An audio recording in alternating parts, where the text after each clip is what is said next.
बिस्मिल्लाहिर्रहमानिर्रहीम। अस्सलाम वालेकुम। मैं हूं अक्सा नाज। आप देख रहे हैं मेरा YouTube channel inside New Zealand. Sialkot Daska में ज़ारा को बड़ी ही बेदर्दी से ससुराल वालों की तरफ से एक किराए के कातिल को बुलवाकर कत्ल किया गया और ये एक ऐसा खौफनाक कत्ल था कि जिसके बाद हर तरफ खौफ व हरास फैल गया। इस कत्ल के हवाले से कुछ मज़ीद चीज़ें सामने आई हैं जो कि आज की वीडियो में आपसे शेयर करूँगी, जिसमें कि सबसे जो इम्पोर्टेंट डेवलपमेंट है वो ये है कि जो ज़ारा का खामद है कदीर, लाहौर में बड़ी ही अहम मुलाकात कदीर ने की है।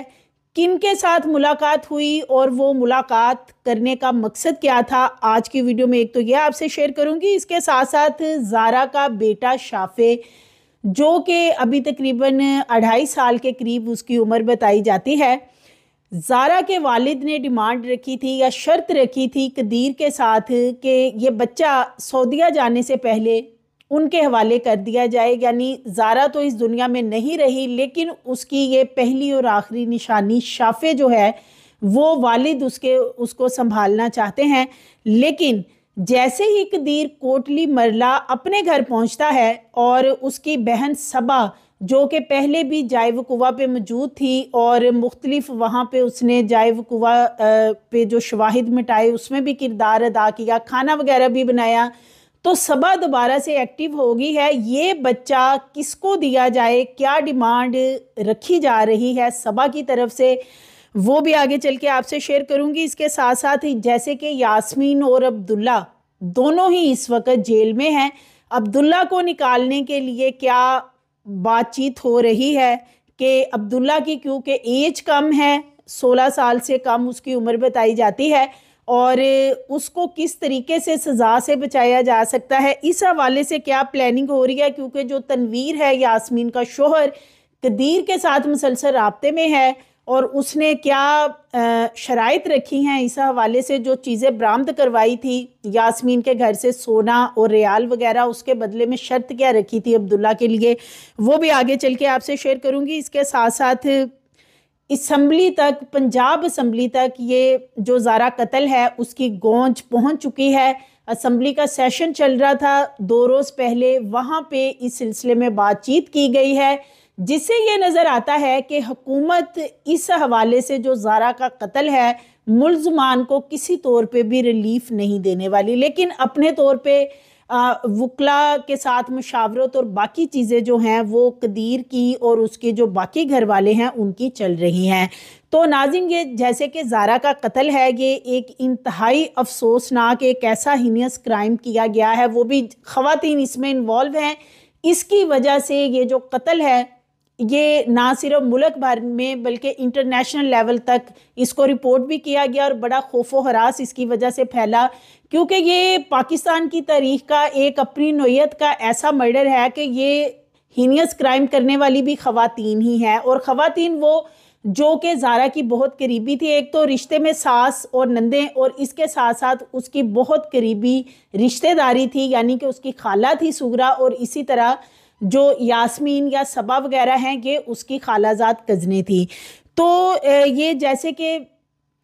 सारा मर्डर का मामला हुआ और उसके बाद जो डेड बॉडीज़ के पीसेस कलेक्ट किए गए और फिर उनको डीएनए वगैरह के लिए भिजवाया गया, उनकी रिपोर्ट्स अभी आना बाकी हैं। जैसे कि मैंने गुज़श्ता वीडियो में शेयर किया था कि जो मोबाइल्स का डाटा है, मुल्ज़मान के जो मोबाइल लिए गए थे वो सारा रिकवर कर लिया गया है और वो पुलिस को दे दिया गया है, और पुलिस ने अब बाकायदा उस डाटा के ऊपर काम शुरू कर दिया है कि सारी चीज़ों को चेक किया जा रहा है कि मुल्ज़मान के जो मोबाइल का डाटा है उनमें क्या क्या चीज़ें, बिलखुसूस 1 नवंबर से लेके 11 नवंबर तक की तमाम कॉल्स, वॉइस कॉल, इसी तरह वॉइस मैसेजेस और जो वीडियोस वगैरह हैं वो चेक की जा रही हैं। इसके साथ साथ कदीर जो है वो पहले जैसे कि ज़ारा की तदफीन होती गई तो अपने ससुर के पास उन्हीं के घर में रहाइश पजीर था। 1 महीना वो भी खामोश रहा, उसने किसी से बात नहीं की, लेकिन फिर ससुर के फोर्स करने पे उसने मीडिया से बातचीत भी की, कुछ बातें की जो कि कदीर की जो बातें हैं वो बहुत ज़्यादा कंट्रोवर्शियल इस वक्त हो चुकी हैं, क्योंकि कदीर ने जितनी भी टोटली बातें की या इंटरव्यूज़ दिए उनमें ज़्यादातर सुगरा और यास्मीन के हवाले से, यानी उनकी मुखालफत में माँ और बहनों की कोई बात नहीं की, जिसपे के जो बाकी लोग हैं जिनका कंसर्न है इस केस को लेकर, उनको बहुत ज़्यादा मायूसी हुई कदीर के इस रवैये पे कि एटलीस्ट कदीर इतना ही कह देता अपनी बीवी के हवाले से कि मुझे बड़ा अफसोस है कि उसे इस तरीके से मर्डर किया गया, या इतनी उसको बेदर्दी से इबरतनाक मौत दी गई और वो भी मेरी माँ और बहनों ने दी। लेकिन इस हवाले से कोई मजम्मत करना या ऐसा कोई बयान नहीं आया। कदीर के ऊपर सोशल मीडिया पे इस पे भी काफ़ी ज़्यादा क्रिटिसाइज़ हो रहा है। इसके साथ साथ कदीर जब अपने ससुर के घर से निकलता है तो सबसे पहले वो पहुंचा लाहौर। लाहौर पहुंचकर कदीर ने मुलाकात की है नवीद कसाई उसके घर वालों से, क्योंकि जो नवीद है जो कि कत्ल करने के लिए गया, और बताया जाता है कि यास्मीन के साथ उसकी लंबी लंबी कॉल्स हैं, जो कि कॉल डाटा निकाला गया था स्टार्टिंग में ही, तो उसमें ये चीज़ सामने आई थी कि यास्मीन और नवीद की एक एक घंटे से ज़ायद लंबी कॉल्स हैं। अब उनके जो भी तल्लुकात हैं, जो भी मामलात हैं, क्योंकि इनके जो गांव के लोग हैं वो तो यही बताते हैं कि ये बंदा अक्सर व बेशतर वहाँ पे आया रहता था और 3-3 4-4 दिन ये यास्मीन के घर में रहता था। इसी तरह सुगरा जो है वो भी ज़्यादा अपना टाइम यास्मीन के घर गुजारती थी, तो इसलिए ये इनका जो भी आपस में मामला था कि बिलखुसूस ज़ारा को कैसे ठिकाने लगाना है, वो ये वहाँ भी प्लानिंग करते थे। और इसके साथ साथ सुगरा और यास्मीन अक्सर लाहौर भी आती थी दवाइयों का बहाना बनाकर, तो तब भी मुलाकात इनकी होती थी। यास्मीन के साथ क्या तल्लुकात हैं, क्या मामलात हैं, ये भी कदीर ने नवीद के घर वालों से पूछा है। तो वो कहते हैं कि 7 नवंबर को नवीद जो है वो घर में ये कह के गया था। नवीद का थोड़ा सा मैं आपको बता दूं तो वो ये है कि नवीद जैसे कि ले पालक बेटा है, शाहिद नामी एक शख्स है, उसने इसको लेके पाल रखा है, और जो शाहिद है वो सुगरा का कज़न है। तो सुगरा जो है उसका अपने इस कज़न के घर शाहिद के घर बहुत आना जाना भी था लाहौर, ये जब भी आती थी उनके घर भी जाती थी। और नवीद जो है ये लेपालिक बच्चा था, लेकिन इसको पढ़ाया लिखाया नहीं है उन्होंने, और ये सिर्फ वहाँ गायें और भैंसे वगैरह जो हैं उनको संभालता है, और उनका चारा वगैरह लेने के लिए, जिसको पराली भी कहा जाता है, वो ये आउट ऑफ सिटी अक्सर जाता था। अब उसके घर वालों का ये बताना है कदीर को कि जब अक्सर ये जाता था कि मैं पराली लेने के लिए जा रहा हूँ, तो घर में तो यही बता के जाता था जा रहा हूँ। उस रोज़ भी 7 नवंबर को ये यही बता के गया कि मैं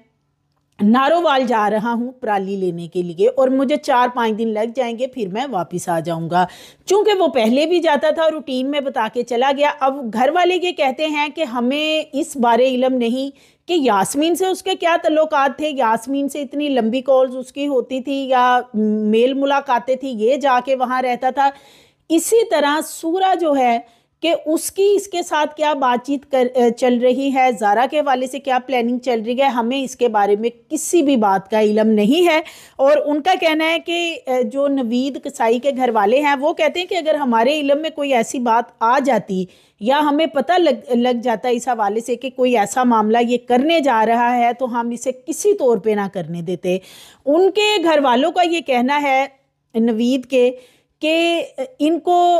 जिस तरीके से भी वरगलाया नवीद को, या जिस तरीके से भी बुलाया, उसके पीछे लालच है, उसको लालच दिया गया सुगरा और यास्मीन की तरफ से। इटली जाने का उसको झांसा दिया गया और वो बाहर जाना भी चाहता था। वो अक्सर पेशतर हमारे साथ ये बात करता था कि मैं बाहर चला जाऊंगा और मैंने अपना बड़ा बेहतरीन मुस्तकबिल बना लेना है।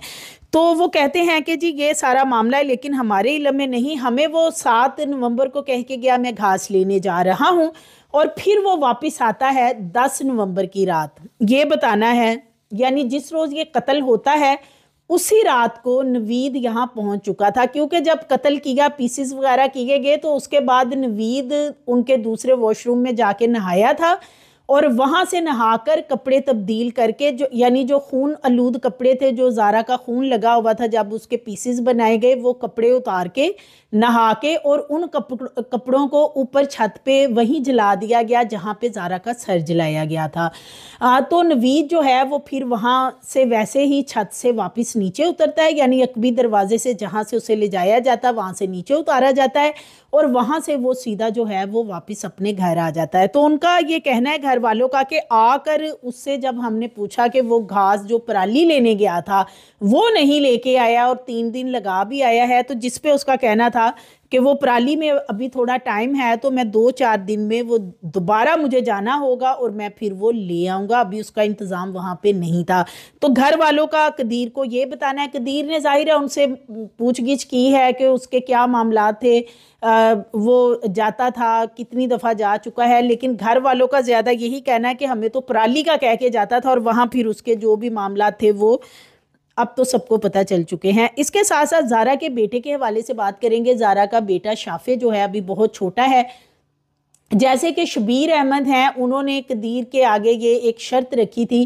कि कदीर अपना बच्चा जो है वो ना तो सऊदीया लेके जाएगा और ना ही अपने ख़ानदान में यानी अपनी जालिम बहनों को देगा, बल्कि वो बच्चा जो है वो शबीर अहमद को दे दिया जाए। वो इसलिए कि ज़ारा तो अब दुनिया में रही नहीं, तो वो चाहते हैं कि बच्चे की कफ़ालत जो है देखभाल वो खुद करें।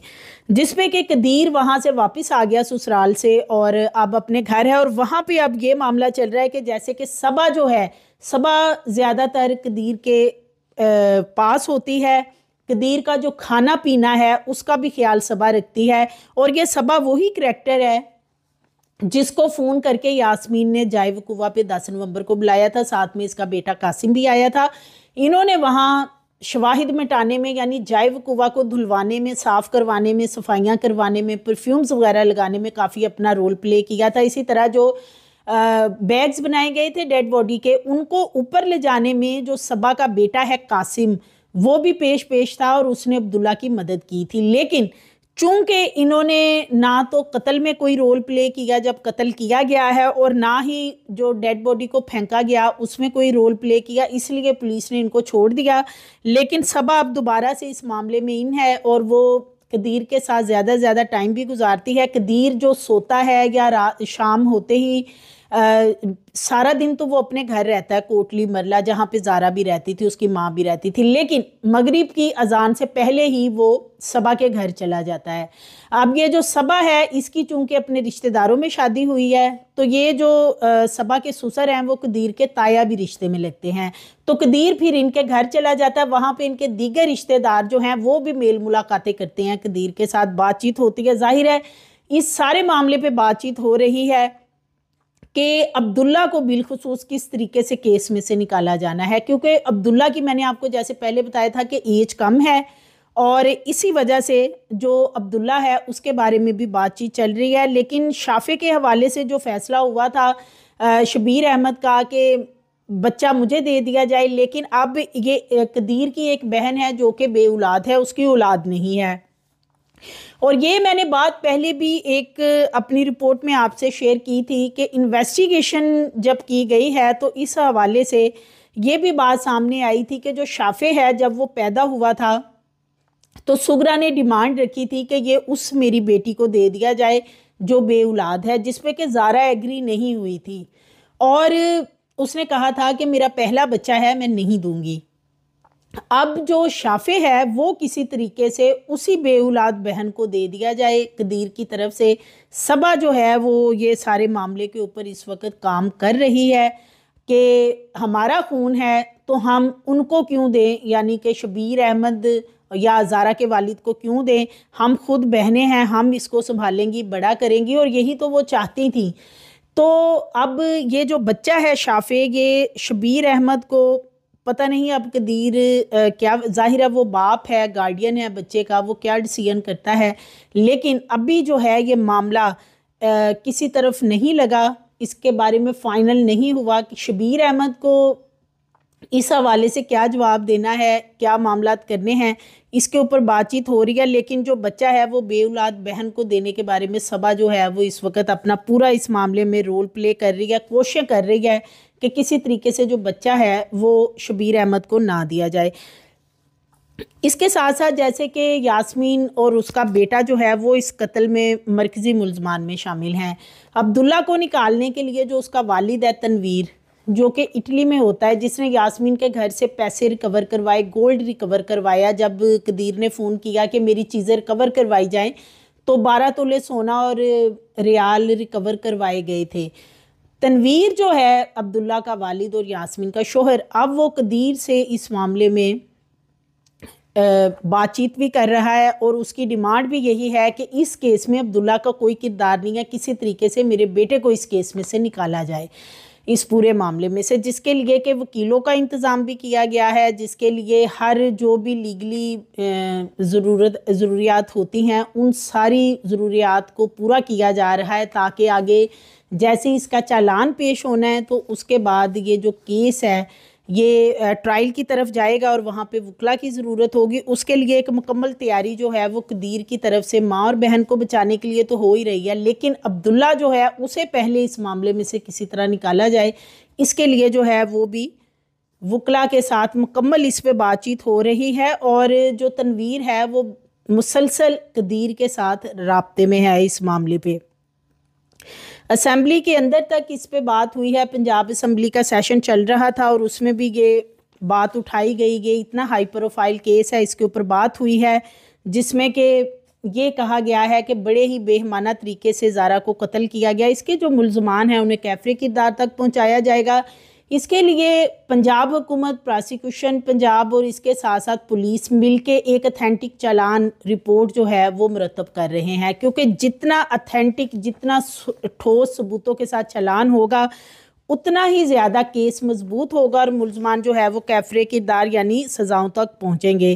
तो चूँकि हाई प्रोफाइल केस है, मुल्ज़मान के घेरा तंग करने के लिए प्रोसिक्यूशन पंजाब और पुलिस मिलके चालान को मजबूत करने के लिए उन्होंने जो जितने भी एविडेंस थे वो तो साथ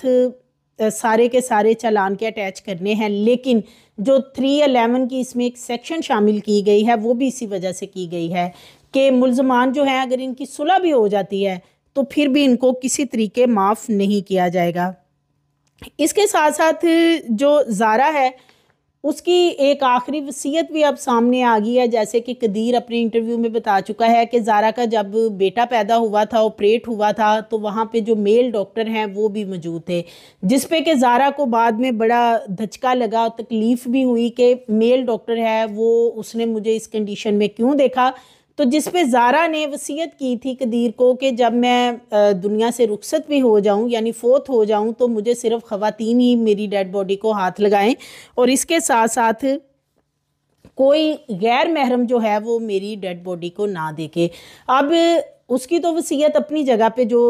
इस वक्त कदीर बता रहा है, लेकिन दूसरी तरफ कदीर की अपनी सगी बहनें और माँ ने मिलके एक गैर महरम से ही उसका ये हाल करवाया कि उसने उसका सांस भी बंद किया, फिर उसको एक कपड़े नोच कर उसके पीसेस बनाए और पता नहीं क्या क्या काट के तो उसके बुरे हालात कर दिए डेड बॉडी के।